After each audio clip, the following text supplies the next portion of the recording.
Bike কেনার শ্রেষ্ঠ সময় যদি কোনো টাইমকে বলা হয় তাহলে ওই টাইমটা হবে হচ্ছে এই রোজার টাইম। রোজার টাইমের একদম শুরু থেকে মানে পহেলা রোজা থেকে 30 রোজা পর্যন্ত বাইক কেনার জন্য হচ্ছে শ্রেষ্ঠ সময়, কারণ এই টাইমে বিভিন্ন কোম্পানি বিভিন্ন বাইকে বিভিন্ন রকমের অফার দিয়ে থাকে এবং এই অফার 2000 টাকা থেকে শুরু করে 2000 টাকা থেকে কত পর্যন্ত যায়, 10, 12, 20,000 টাকা পর্যন্ত হয়তোবা পর্যন্ত এই অফারটা যায়। আর এই অফারটা লুফে নিতে অনেকেই এই টাইমে বাইক কিনে। হ্যাঁ, আমিও বলবো যে আসলে এই টাইমে যদি আপনি বাইক কিনেন তাহলে সুন্দর একটা রেটে সুন্দর একটা পছন্দসই বাইক আপনি কিনে নিতে পারবেন।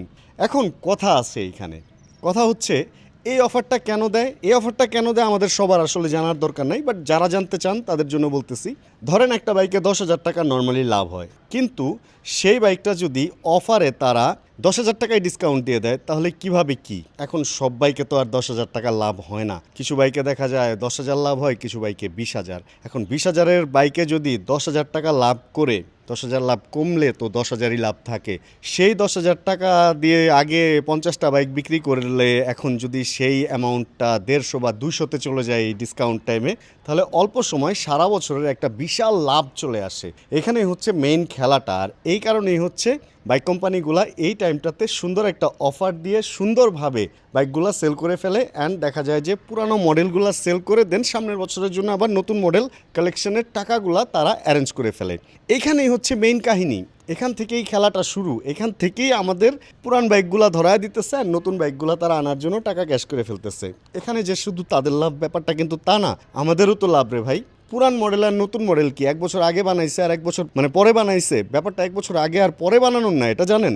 ব্যাপারটা হচ্ছে একই বাইক, জাস্ট একটু স্টিকার চেঞ্জ করবে বা এরকম কিছু করবে আর নতুন করে আবার নতুন নামে আমাদেরকে দিবে। সেই চ্যাসি, সেই ইঞ্জিন, সেই টায়ার, সেই রিম, সেই সব অল অ্যাক্সেসরিজ আগের, কিন্তু মডেলের সালটা শুধু কাগজে চেঞ্জ হয়ে আসতেছে। মানে আমার নাম রানা, কিন্তু চ্যানেলে আমার নাম হচ্ছে MSI ভ্লগস। ছোটোবেলা থেকে আমি রানাই ছিলাম, এই লাস্ট 7 বছর MSI ভ্লগস হয়েছি, তাই না? তো ব্যাপারটা হচ্ছে ওই রকম। এখন এই ডিসকাউন্টে কিছু লোকের হয় ক্ষতি, যারা সেকেন্ড হ্যান্ড বাইক ব্যবসায়ী তাদের জন্য একটা বিশাল ক্ষতি হয়ে যায়। ধরেন আমি একটা বাইক কিনে রাখছি 2 লাখ টাকা, আমি বিক্রি করব হচ্ছে 2,10,000-এ।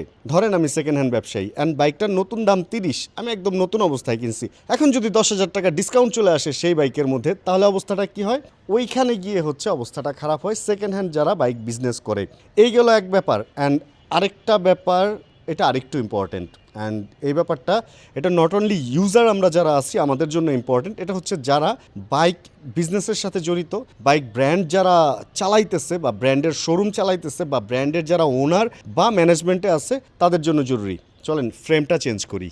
মজাদার যেই খেলার কথাটা বলতেছিলাম সেটা হচ্ছে বাইকের নতুন ইউজার এবং পুরানো ইউজার। যারা অনেক দিন ধরে বাইকটা ইউজ করতেছে তারা হচ্ছে বাইকের পুরানো ইউজার, মানে তারাই হচ্ছে বাইকের আপনজন। অ্যান্ড নতুন ইউজার কারা? যারা হচ্ছে এখন বাইকটা কিনবে। অ্যান্ড এখন যে বাইকটা যারা কিনবে তারা সবসময় চাবে যে দাম কম থাক। অ্যান্ড অনেক সময় অনেক কোম্পানি যে বড় ভুলটা করে, দেখা যায় 3 লাখ বা 4 লাখ টাকার একটা বাইকে 20,000 টাকা ডিসকাউন্ট দিয়ে দেয়। অ্যান্ড 20,000 টাকা যখন ডিসকাউন্ট দেয় তখন যারা নতুন ইউজার তাদের জন্য ব্যাপারটা না খুব লোভনীয় হয়, তারা বাইকটা কিনে এবং তারা বাইকটা নিয়ে হ্যাপিও থাকে। কিন্তু যারা পুরানো ইউজার, ধরেন আমি একটা বাইক কিনছি 4 লাখ টাকা দিয়ে, অ্যান্ড কেনার পর ওই বাইকটার দাম কমে হয়ে গেছে হচ্ছে 3,80,000, বা আমি একটা বাইক কিনছিলাম 3 লাখ টাকা দিয়ে, ওটা হয়ে গেছে 2,80,000, অ্যান্ড তখন আমি বাইকটা বিক্রি করতে গেলে আমাকে 20,000 টাকা ছেড়ে বিক্রি করতে হবে। আমি বাইকটা আজকে কিনছি, 1 মাস পরে দেখলাম দাম 20,000 কমে গেছে, অ্যান্ড তখন আমার অবস্থাটা কী হবে? তখন ওই ব্র্যান্ডের প্রতি আমার একটা অনীহা জাগবে। আমি লাস্ট 10 বছর ধরে ধরেন একটা বাইক চালাইতেছি, হুট করে ওই বাইকটা আমি এখন বিক্রি করতে যেয়ে দেখলাম ওই বাইকটার দাম কমে গেছে, তখন একটা বাজে ব্যাপার কাজ করবে। অ্যান্ড এই সমস্ত কারণে হচ্ছে আমি বলি যে বাইকের দাম হুট করে কমেও যদি যায় ওইটাও যে খুব ভালো সাইন, ব্যাপারটা তা না। ওইটা আসলে ব্র্যান্ডের অবস্থা খারাপ বলে তারা দাম কমাইছে, বাইক বিক্রি হয় না বলে তারা দাম কমাইছে। নর্মালি আমরা যদি লাস্ট 20 বছরের রেকর্ডটা নিই, 20 বছরে বাইকের দাম কোনোটা কি কমছে? শুধু বাড়ছে, শুধু বাড়ছে, শুধু বাড়ছে। যেই মডেলগুলো স্পেসিফিকলি কমছে সেই মডেলগুলো বিক্রি হয় না বলেই কমছে। অ্যান্ড এটা মানুষ এখন বুঝে গেছে যে প্রাইস যদি কেউ ডিসকাউন্ট করে তাহলে ওইটার খেলাটা অন্য। ঠিক যেরকমটা শুরুতে বলতেছিলাম যে আপনাকে যদি ডিসকাউন্টেড প্রাইসে কেউ বাইক দেয় তার মানে হচ্ছে ওই বাইকগুলা মডেল ইয়ার চেঞ্জ হয়ে যাইতেছে, নতুন মডেল চলে আসতেছে, এই জন্য আগেরগুলা কম দামে বিক্রি করে দিতেছে। গোমর বলে দিলাম ভাই, গোমর বলে দিলাম। এখন বাকিটা বাইক চালাতে গিয়ে কথা হবে। মূলত হচ্ছে বাইক একটা প্রোডাক্ট, মানে একটা বস্তু বা একটা মাল। এই মালটা নিয়ে মানুষ বিজনেস করবে, এটাই স্বাভাবিক। পৃথিবীতে যত বস্তু আছে প্রত্যেকটা জিনিস নিয়েই বিজনেস হয়। এখন আসলে কোনো কিছুই ফ্রি নাই, মানে আল্লাহর দেয়া জিনিস ছাড়া মানুষ যেটাকে মডিফাই করছে ওই জিনিস, এই শিয়ালের মতো ওই জিনিস এখন কোনো কিছুই ফ্রি নাই, সব কিছুই লেনদেনের আওতায় চলে আসছে। আর যখনই কোনো কিছু লেনদেনের আওতায় আসবে ওই টাইমটায় যে জিনিসটা হবে দেখবেন যে ওই লেনদেন কেউ লাভবান হবে, কেউ ক্ষতিগ্রস্ত হবে, কারো টাকা যাবে, কারো কাছে টাকা আসবে। লেনদেনের ব্যাপারটাই হচ্ছে এরকম, একটা যাবে একটা আসবে। তাহলে তার লেনদেন হইতো না, মানে লেনা দেনা হইতো না, লেনা দেনা থেকেই লেনদেন কথাটার উৎপত্তি। তা নাহলে শুধু লেনদেন হইতো অথবা দেন হইতো।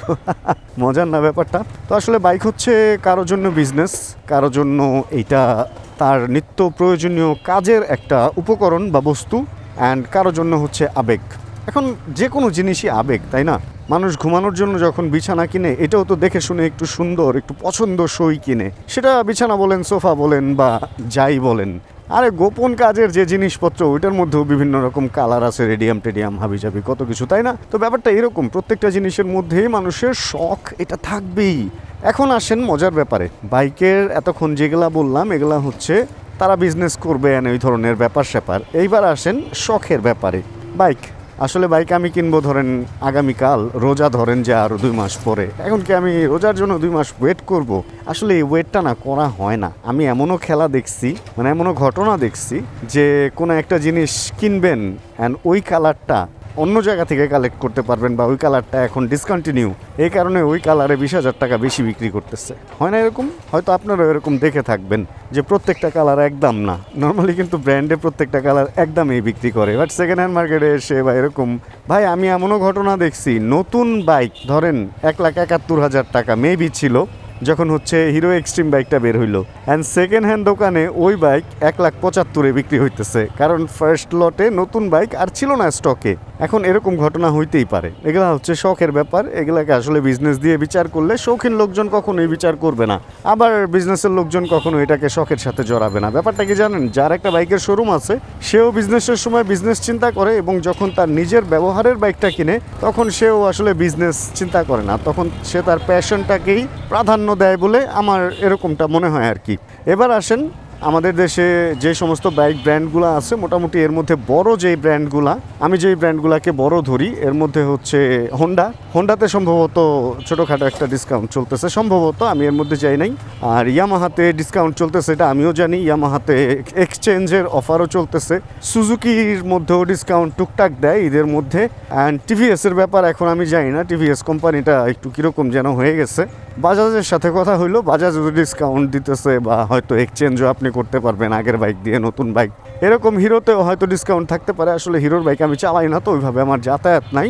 তো সব ব্র্যান্ডগুলাই যেগুলা হচ্ছে চাইনিজ বা ইন্ডিয়ান বা জাপানিজ ব্র্যান্ডগুলো বাংলাদেশে আছে, সবাই টুকিটাকি ডিসকাউন্ট দিয়েই এখন বিজনেস করতেছে। তাই আমি বলবো আপনাদের যদি বাইক কেনার হয় একটু টাকা পয়সা অন্যদিকে খরচ কমিয়ে এখন বাইক কিনে ফেললে 8-10 হাজার টাকা কমে মোটামুটি বাইক কিনতে পারবেন। অ্যান্ড ওই যে সাল নিয়ে যে একটা ব্যাপার থাকে, কি রে আটকায় গেলাম নাকি, ইয়ার নিয়ে, ম্যানুফ্যাকচার ইয়ার নিয়ে যে একটা ব্যাপার থাকে, ভাই এগুলা কোনো বড় ইস্যু না। এগুলা সেকেন্ড হ্যান্ড মার্কেটে একটা মিথ বা একটা, এটার কি বলে, একটা প্রচলিত একটা ব্যাপার তৈরি করা হয়েছে যাতে হচ্ছে আপনার মানে তারা বাইকটা ভালো দামে বেচতে পারে। মানে দেখা যায় কি, মডেল ইয়ার ধরেন 3 বছর আগের মডেল চলছে কম, তার মানে মিটার টেম্পারিং। তো এখন ভাই আমার এই বাইকটা তো মোটামুটি প্রায় 2 বছরের কাছাকাছি আমার কাছে চলছে, তো খুবই কম, এখন এটা কি মিটার টেম্পারিং? ভাই আমি এই বাইক চালাই নেই। আমার আরেকটা বাইক আছে ইয়ামাহার, যেটা AFZ25, ওইটা মনে হয় 200 কিলো এখনো পর্যন্ত আমি চালাই নেই, কারণ এটা আমার শখের বাইক। অ্যান্ড এই ধরনের বাইকে যদি মনে করেন যে মিটার টেম্পারিং, তাহলে ভুল করবেন। অনেকের, আমি এরকম বাইক দেখছি 8 বছর আগের কেনা বাইক 150 কিলো চলছে, এখন 150 কিলো চলতে পারে না, এরকম ঘটনা ঘটে।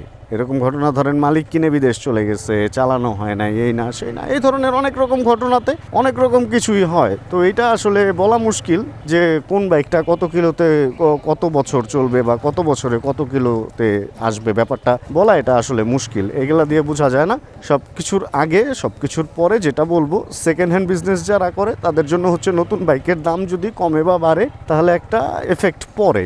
যেমন দাম বাড়লে তারা খুশি, তাদের যে দামে কেনা ছিল ভালো দামে বেচতে পারে, কিন্তু দাম যদি কমে যায় তাহলে আবার ওদের অবস্থা খারাপ, কারণ দেখা যায় ওরা যে দামে কমছে বাইক নতুনই এখন ওই দামে চলে আসছে। এই ধরনের ঘটনা হলে একটু প্রবলেম হয়ে যায়। এই কারণে আমি বলবো মার্কেটের একটা স্ট্যাবিলিটি থাকা উচিত, অ্যান্ড স্ট্যাবিলিটি থাকলে এটা ক্রেতা বিক্রেতা সবার জন্য সুবিধাজনক হবে। হুট করে দাম বাড়া, হুট করে দাম কমা, এটা ব্যবসায়ীদের জন্য সমস্যা, আমরা যারা কনজিউমার আছি, ব্যবহারকারী আছি, আমাদের জন্য তো মানে আরও সমস্যা, তাই না? আমি ধরেন 2 লাখ টাকা বাজেট করলাম, 2 মাস 3 মাসে আমি 2 লাখ টাকা জোগাড় করলাম, কিনতে যাই দেখি আরও 20,000 বেড়ে গেছে, কে দিবে আমাকে এই টাকা?